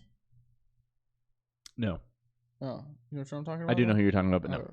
There's a lot of people with kids. Yeah. But no, and she's a family friend of ours, and the kid totally changed her life. I mean, she had no choice but to get grounded, for starters, and she can. I'm speaking for her, but I know what she said to me, so I'm not paraphrasing. Mm-hmm. I'm paraphrasing, but she has literally said like this: if it wasn't for this, I might have gone down a horrible path. Like she has said that to me, I think kids in some ways for certain people are a good thing. Yes. In a sense, because they help change the person from being off the rails. Really off the rails. Yeah. Drinking and partying 100%. All the time to actually getting all this shit together. Yeah. And I mean, focusing. She literally hunkered down, got a nursing degree while having the kid, and now has a nursing job. And like, I mean, she's able to provide. And from my understanding, I don't want to speak too much on it, but the dad's not in the picture much, so she's really focusing. It's really like it's really got her like turn things around like 100%. That's good though. And I'm happy for her. The mic flew away. But crazy. I mean, I wasn't somebody that was off the rails. I had fun, but I wasn't off the rails. So for me, if I had a kid, I'd be like, fuck. In college, I was. In college, 100%. Dude, you saw how I lived with Gio and Nick for 1 year. I lived with Gio for 2 years. You know how crazy that was? Living with Gio. But I feel like you and Nick got Gio to do the shit that he 1,000%. wasn't. Yeah, okay. Yeah. Don't be like Gio influenced us. Like, not a chance. Not a chance. I was a bad influence on Gio, 1,000%. Shout out Gio. He needs to come on the podcast. He's supposed to come on. Really He hasn't come on yet. You have 2 weeks, buddy. 2 weeks. I influenced that man to do so much, and I love it because he was always, let's do it, all the time. And I'm like, Gio, let's go do this. He's like, yeah, fuck it. And I was like, oh, that was one of my favorite year of college was I'd probably say sophomore year, because we always had the beer Olympics. Nick lived super close to us. That's when I met Nick. Gio and I were becoming best friends. Like, we lived together, and it was just a phenomenal year. We were always getting into trouble, even junior year, like at Boardwalk. Phenomenal year. All three of us lived together. We had the best roommate ever, coolest guy ever. I love the guy. Grayson, he's having a kid now, actually. He's married now. Crazy enough. Oh, he's married. That's different. He's married, yeah. Wait, was he married before or after? I think before they had the kid. They had the kid, or before they knew they were having the kid? Before they knew they had the kid. Okay. There's a big difference. Super, one of the nicest roommates ever. But those years, Monday, what do you want to do? Let's go to the bar. All right, fuck it. Let's go. Trashed. Walk home. No, those walks home. You remember those walk homes? I mean, it's funny. I didn't go to school with you guys, but I should have gone to school with you guys. I remember throwing that out there to you one time. I was like, so if I moved down here, like, you would have lived with us. I would be living with you guys. I should have moved down. I was always. It's so weird. It's funny to me looking back at things, because I wanted, believe it or not, I wanted to go to UCF. I didn't get in for fall when I wanted to get in, and so I turned it down. And then my life, I went to FAU, then I went to Florida State, and I loved Florida State, and I stayed at Florida State. But I always was down hanging with you guys. Whether I was at FAU or at FSU, I always came and hung out with you, Nick, Gio, and it was wild. The college. Oh, every weekend I came down was a fun time. Phenomenal. I remember a few specific nights that were I remember when we lost Ricky that night. Yeah, that night. I don't want to go in detail on that. That was the funniest shit ever. First off, no. Let's just go into some detail about it. So I don't remember what it was. The beginning of summer. You were still. It was summer 18. Yeah, summer 18. We were in Night Circle still. No, it was summer 17. 17, because I was in Night Circle at 17. You're right. 17, and we came to visit, and we had started being friends end of 16. And then we were friends at 17, and I started coming up and stuff like that. So I don't know I don't know how the discussion came up of, hey, we're going to come visit. Me and Ricky are going to come. We came, and it was just me, you. I think it was just me, you, and Ricky. Gio was there, but I don't remember him coming home with us. He did. Really? No, he did. Because he was pissy. He was pissed off. Oh, because of. Yep. Wait, I need to talk to him about this because I don't remember. He was so mad that we brought the girls home. Yeah, he was. Well, you can just say it. It's not a bad thing. He was mad that we brought the girls home. He was pissed. I don't remember that. That's so funny. He was so upset. I don't know why. Wait, he was home? No, he was that. Nick was at work. Nick came and picked us all up. No. When we came home, Nick picked us up and brought us home in the Chrysler, the convertible. It was a BMW. What? Yeah, it was a BMW. I thought it was a Chrysler. No, I remember that because Nick picked us up and Gio goes, "You're not bringing them home." I go, "Gio, we're bringing them home. We're bringing them home." Wait.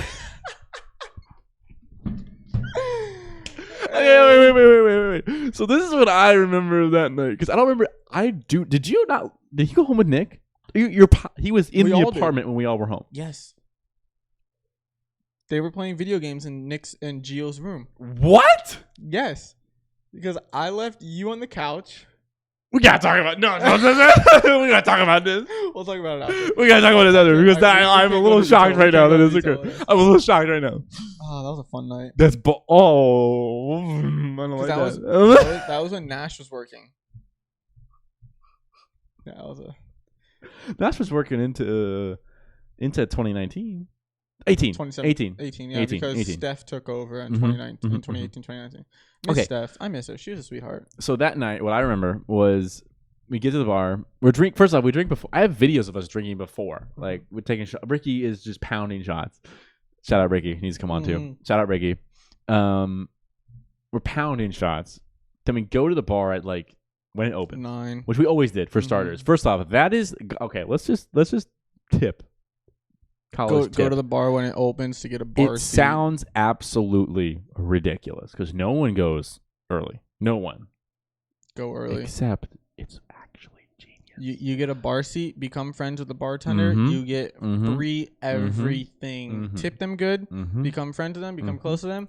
You get whatever the fuck you want. I got to go behind the bar and pour my own drinks because of now it's close with Nash. 100%. Yeah, we would do that. We started to do it at Tallahassee too because of that. Doing it at UCF, I started having everyone come over. What are we doing tonight? Come over to my house at 7. We're gonna drink. We're gonna get there at 9:30. Yep. 9:30. Yes. Trust and me. we get a whole. In Tallahassee, the different. They never had bar seats, but you could get tables, and then they would move the tables.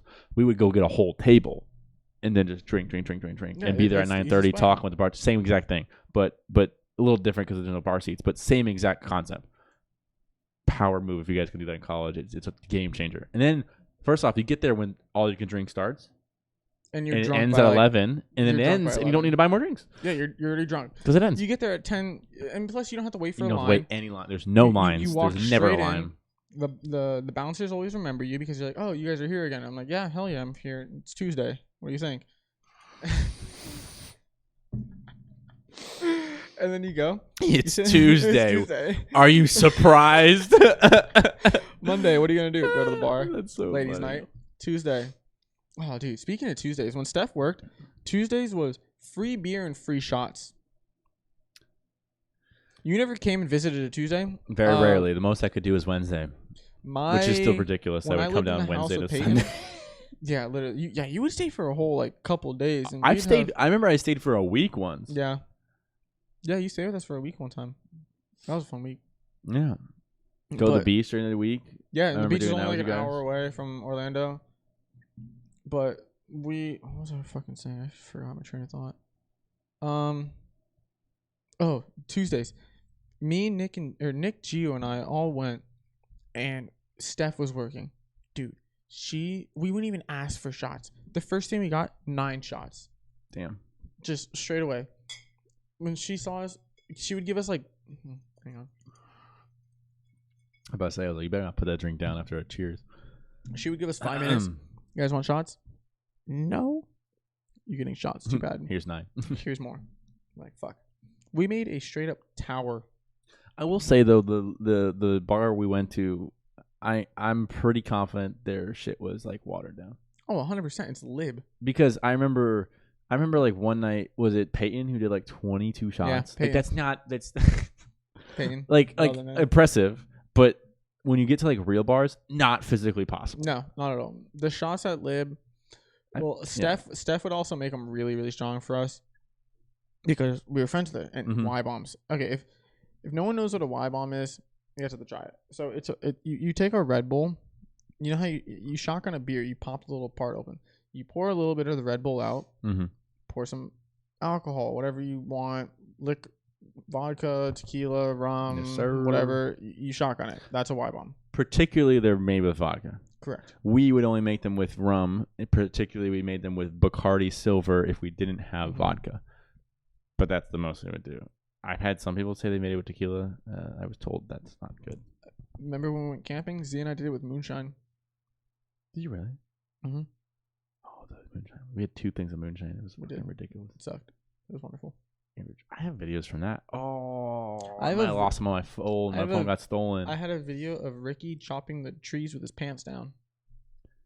I remember Z and I remember it being cold as fuck at like 2 a.m. and we're just drunk and we both just were like, and the fire was dwindling. Like there was nothing left. And we were like, we gotta get this fire going. We have no choice here. And we just looked at each other, grabbed an axe. We both grabbed the 2 axes and we just went into the woods and just started fucking hacking these branches off. And we were just dragging them back, throwing them in the fire, dragging them back, throwing them. We just kept going for like, it felt like 30, 40 minutes. Then we just stopped and just enjoyed the fire and then went to bed after that because we were like so cold. It was so cold that night. Yeah, those absurd. I don't think I was at that one. I think I was there for the second and third one. I didn't go to the first one. I didn't go to the first one either. The second one was the coldest one. Second one was I promise you, the second one was the coldest Cheney one. and Ashton went, right? That was the third one. What was the second one? Second one was when Faison showed up on a boat randomly. Yeah. At like midnight. Yep, I know exactly. Okay. Speaking of Z, actually, coincidentally, I'm trying to convince him and Talon to come to SMF. They haven't answered me yet. Let's face it. Oh, I mean, I'll tell him I'm flying in. Let's see. Z's supposed to do a podcast with me. He hasn't answered me though in a while. Kind of mad. I don't know. I texted him about because there was a job opening before I took the one in South Carolina. Let's see if he answers. There was a job opening in Denver, and I texted him, "Where's this one city near Denver?" And he never answered. Yeah, Pissed. he's terrible at answering. Love the kid. All right, well, I appreciate that, knowing that.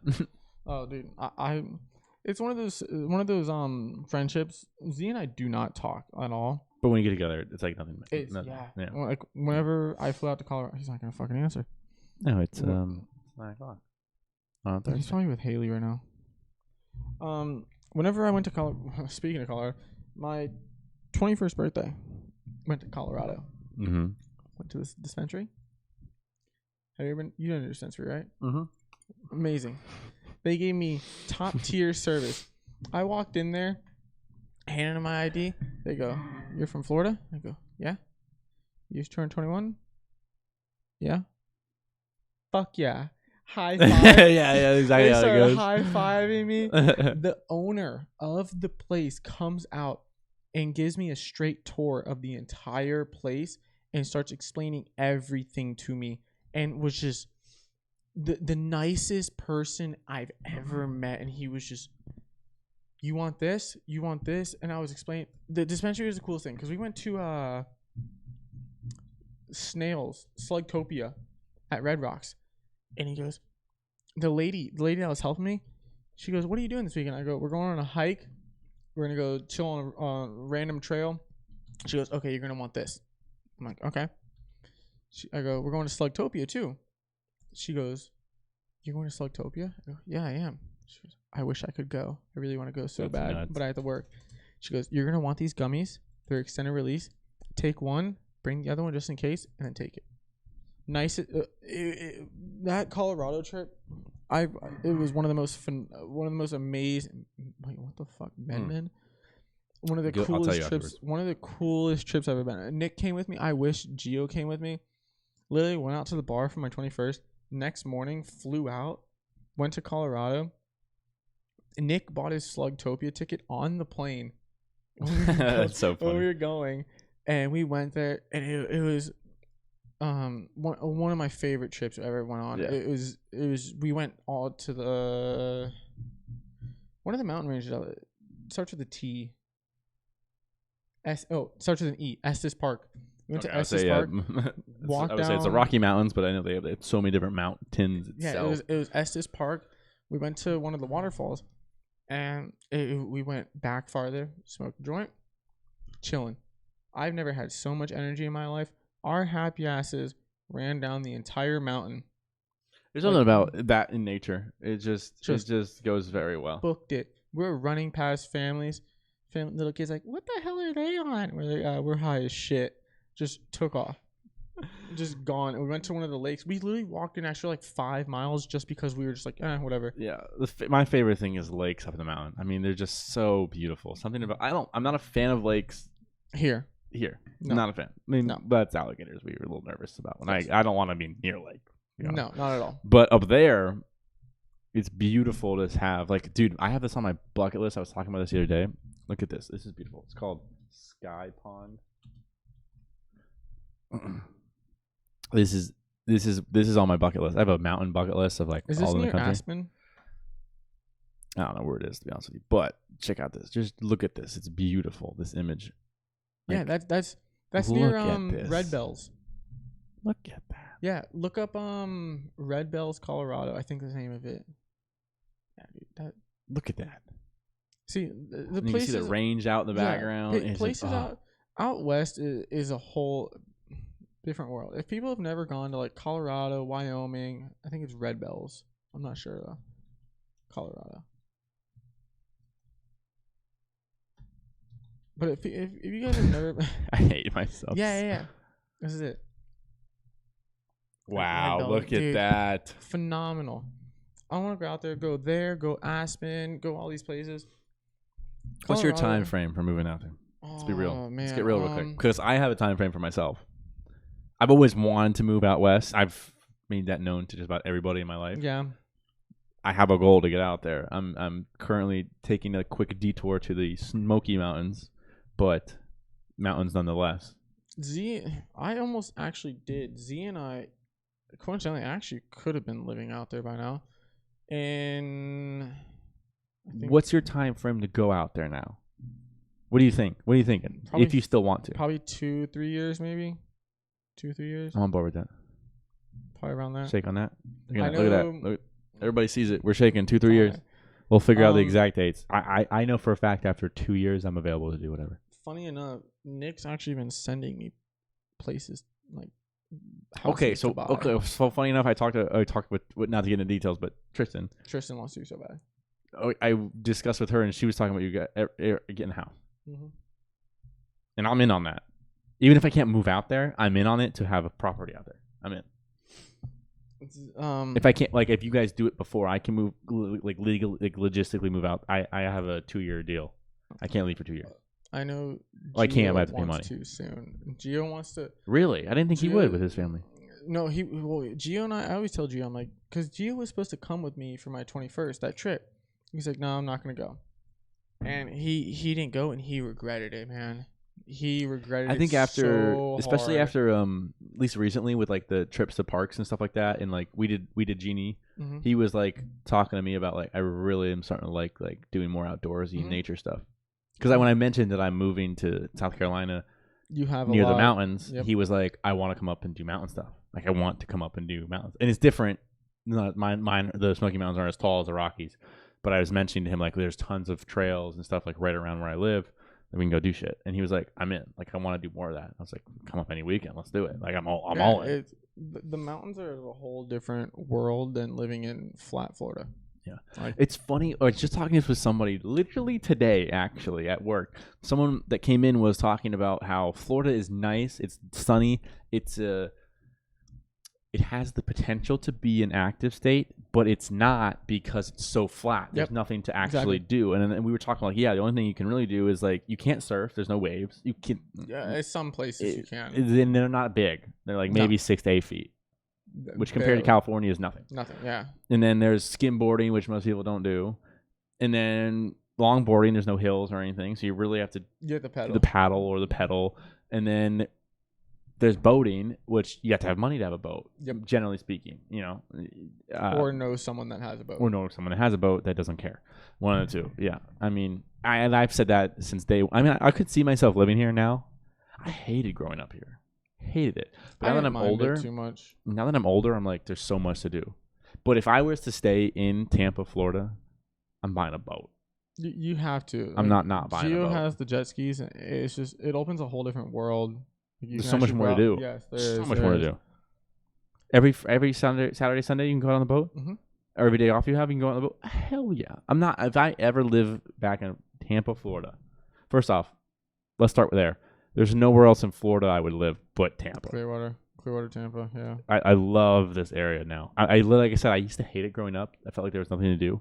But now that I'm older, there's so much to do. There's so much to go out. There's so much to do around here. Mm-hmm. There's just you could never be bored here. Once you become 21, especially because opens up a lot. It really when you have does. money, opens up a lot. I mean, yeah. Once you have money and you're over 21, you you can do a good amount of stuff. Mm-hmm. But back to Colorado. Whenever Z and I both had like weird things going on in our lives when we were in high school. It was right before I turned 18, so I could legally go out there by myself and say, "Fuck you, family," and I'm going. Pretty much, I was gonna. Z and I fuck almost. You guy. Fuck you, guy. We almost went to Liberty High School. We were about to both move there because we had a few friends out there. Mm-hmm. We were cool with them, and they went to that school, and we're like, we're gonna end up going there. But things changed, and because I talked to Z's mom, and I was like, hey, like, I'm going to move out there. Like, if Z moves out there, like, I'm having the same thing. We're going to move out there with you. She goes, that's perfectly fine. So Z and I were going to share a room, go out there, live out there, go to high school, and go from there. But we never ended up to. So, crazy thing, I could have been in Colorado. I would have never met you. Yeah. Yeah. Because it would have been my... Cheers to that. Cheers to meeting you, at least. I think it was my... When I was 18. When did I turn 18? Junior year? Most people turn 18 their senior year. Mm-hmm. Generally, there are a few that don't, but yeah. I gotta pee again, man. I do too. So we're gonna call it a wrap here soon. Let's just finish up. All What are we saying? We'll call it a wrap. You want to time out and then we'll pause it and then go. No. This is just we're at an hour 40 minutes. Just holy shit. But yeah, if no one's been to Colorado, I really want to take Gio out there because he's never been. He needs to see some type of mountain. He needs to go out there. Yeah, and experience whether it's the Rockies or the Smokies, he needs to see mountains. Yeah, I mean just anything. If he saw the Smokies and then we said it's better out west, it is. Out west is phenomenal. Gio wants to. Gio really wants to. I'm actually shocked by that. I haven't talked to him about it in a while, but I'm shocked by that. Gio and I always talk about, I'm like, dude, you need to come to Colorado. Yeah. And go out there. It'll be fun. You'll have a great time. I think you would. Last question. Mm-hmm. I ask this now to every guest. How do you see yourself living yourself every day? Because the whole podcast is the Babs life experience. How do you live yourself? I see myself every day? I mean, this is the beauty of this question is live yourself for every day. How do you do it? What are the values? What do you think? Like my tattoo, live for yourself. I mean, that's literally what it stands for. That's what the life up here stands for. LYFE, live yourself every day. So how does Nicky Belleau do it? How do I live myself every day? Mm-hmm. Just try to learn something new every day. Just always try to make someone smile at least. That's great. I mean, that's perfect. There's no wrong answer for starters. Just so you know. Just try to make someone laugh and smile, and just try to make the best out of every day. I think that's the perfect way to live. Make the best out of every day. Never stop learning, and make people happy. That's what you gotta do in order to. Because if you're dreading every day, you're gonna hate it. So might as well make the best out of whatever. Don't disagree. Fuck it, dude. All right, brother. Appreciate you having me on. Glad I could get you on before I move out. So yeah, it was good. It was fun. I enjoy these. These are a lot of fun. You want to do another one before I leave? I'm about it. Yeah. We'll save it maybe in the archives. Yeah, I'm about it. Okay. You gonna come up and visit? Of course. I like South Carolina. South Carolina's nice. Oh, you're gonna come for South Carolina? Greenfield, South Carolina. You're gonna come for South Carolina? I can do that. We can do that. You're not gonna come visit me. You're gonna come visit South Carolina. Yeah. You're I love it. But I'll definitely come out to South Carolina, come visit you.